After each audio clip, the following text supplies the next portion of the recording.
I can see now. Okay. I don't think the eye holes are turned properly.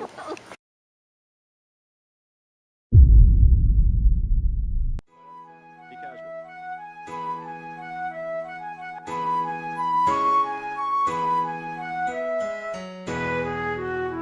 Hey, look at that Sasquatch trying to do a golf trick.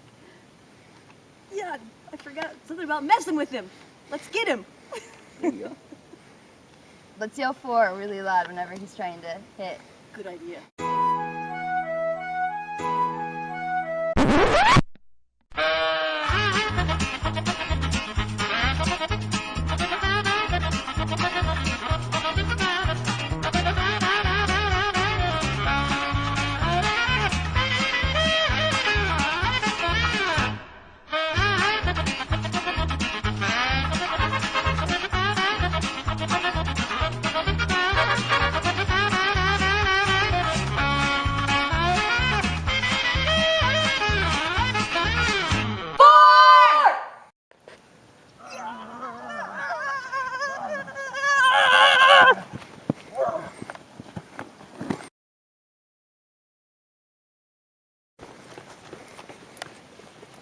I got knocked out cold.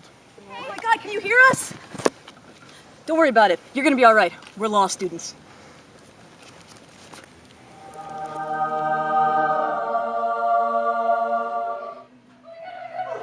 There's a Sasquatch on the golf course. He's out there. And he threw the golf club and hit it in the face. He's circling everywhere. Whoa, wait a He's minute, definitely dying. Sasquatch?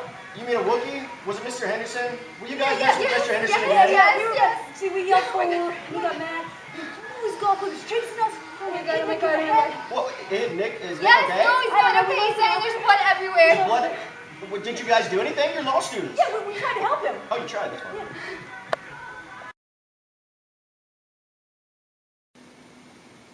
So, like, what'd you do last night, Sean?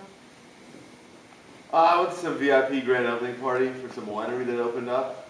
I got really smashed, and then I went to that Taps bar in the basement of my building, and I just remember talking to 3 different girls, and then I think I made out with one of the girls, and then I woke up this morning in my bed with the same clothes I had on last night, and I don't know what happened to her. It was a pretty good night. So did you hear that we got chased by Sasquatch? Yeah. We're golfing today? Yeah, we went golfing. Sasquatch chased after us. I mean, we laughed You're at Out him. of kidding. nowhere. Are you We girls were are high- laughing are you at high us a again? little bit. We were laughing at him, and then he got mad, and he threw his club. Whoa, and He hit hit this guy. Right in the He's head. bleeding There everywhere. was all kinds of. Look at her hands. I thought We were trying to help him. Sasquatch He is came on out to chase vacation. us. Sasquatch. He ain't on much vacation. He's He's on on the golf vacation. course. Does he know he's in Florida? He just can't go run around and throw clubs like that. He did. It must have been terrifying. It was. It's really scary. He's still shaking. Want to do some shots? Yeah. All right, counsel, I see we have a Sasquatch here with an assault and battery with money damages. What do we have here? Yes, thank you, Your Honor. To prove Sasquatch had the requisite intent, we would like to offer into evidence the testimony of Matt, which describes the acts of Mr. Sasquatch and proves his intention to commit assault and battery against my clients. Wait, objection, Your Honor. Under rule 802 of the Federal Rules of Evidence, hearsay is not admissible. Hearsay is a statement made by a declarant that is not made in court and offered to prove the truth of the matter asserted. Because of concerns about reliability of out-of-court statements, the Federal Rules of Evidence disfavor hearsay, Your Honor. So sale rooms to go? Yeah. $20 a month, interest-free? Yeah, I know. Counsel, care to comment on that? Matt's testimony regarding Mr. Sasquatch's aggressive acts towards Amanda and Paige occurred out of court, yes. An attempt to prove the matter asserted.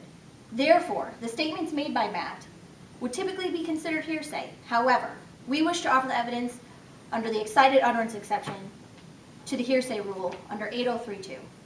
Continue with that point, counsel. Now, the excited utterance exception permits admission of a statement, quote unquote, related to a startling event or condition made while a declarant was under the stress of excitement caused by an event or a condition. Now, the policy basis for this exception is that a sudden statement made during a startling event provides no opportunity for reflection and is thus likely to be reliable. And what are the elements for the utterance exception, counsel? Now, according to the 11th Circuit in the case U.S. versus Holmes, a statement comes within this exception if 1. There was a startling occasion, 2. The statement was made before the declarant had time to fabricate, and 3. The statement relates to the circumstances of the occurrence. And are all those elements met? Indeed, Your Honor. Sasquatch launching the club and chasing my clients without question is a startling event. Amanda and Paige sprinted away and told the first person that they saw, meaning the incident had just happened, and the statement was spontaneous. Last, the statement Amanda and Paige made to Matt relates to the incident. It describes Mr. Sasquatch's aggressive intent. Objection is overruled.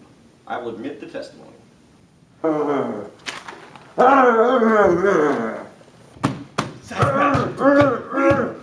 Sasquatch, come on! Sasquatch! Sit down, Wookie.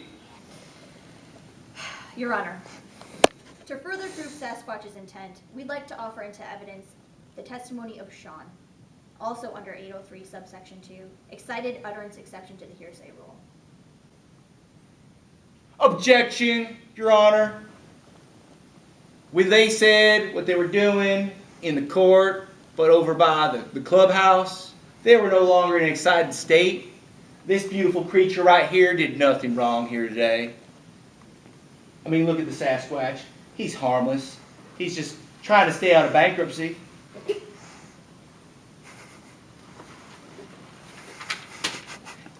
And because they were no longer in an excited state, it should not be admitted under the federal rules of evidence in this here court of law.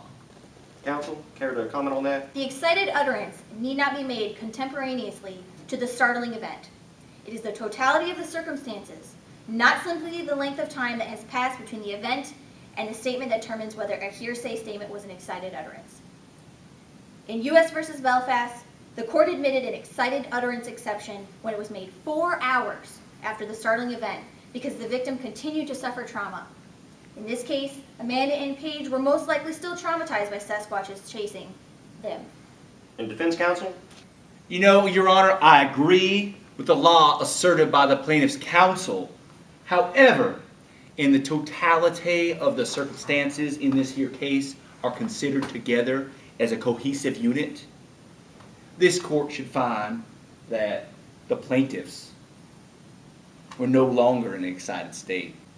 According to the plaintiffs and Sean, they were lounging by the pool, having a couple of cervezas, lounging. And furthermore, at the time that the plaintiff spoke with Sean, the plaintiff learned that Mr. Sasquatch was apprehended by the authorities. Thus, the threat of the Sasquatch had no longer been in existence at that current time in place in the universe. Because the plaintiffs were no longer in the excited state and they knew that the Sasquatch was detained, they did have time to possibly fabricate the details of their encounter with this lovely creature, God's lovely creature, Mr. Sasquatch right here. This court should not admit the testimony of Sean. The excited utterance exception to hearsay should not apply under these certain particular... Sasquatch, go eat your beef jerky. Calm down. Your Honor, I apologize. Sasquatch hasn't had his Jack Links in probably 10 to 15 minutes. That's his medicine. So just excuse him for a minute. But hearsay exception should not apply here under these facts. I tend to agree. Good job, counsel. We are the champions.